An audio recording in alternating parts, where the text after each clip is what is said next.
সুপ্রিয় দর্শক, আশা করি সবাই ভালো আছেন। আপনাদের দোয়ায় আমিও ভালো আছি। বরাবরের মতো আমি আপনাদেরকে কোনো পরিসাধনা নিয়ে আসলাম না, কোনো আমলও দেব না। আজকে একটা বিষয় হচ্ছে পাওনা টাকা আদায় করা।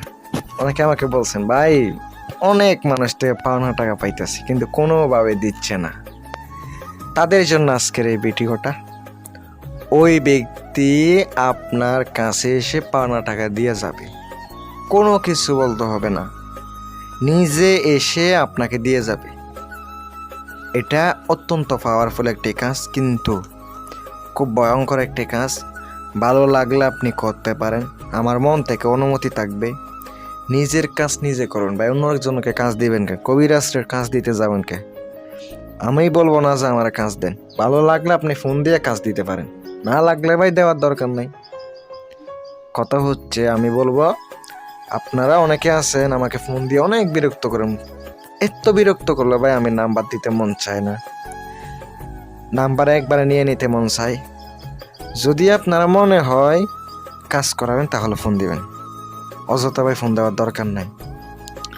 আমি যে তাবিজটি লিখে দিয়েছি দেখতে পাচ্ছেন স্ক্রিনে, আমি দিয়েছি, আপনারা একটু লক্ষ্য করেন। যে তাবিজটি দেখতে পাচ্ছেন, এটা আপনাকে প্রথমত হরিণের চামড়া সংগ্রহ করতে হবে।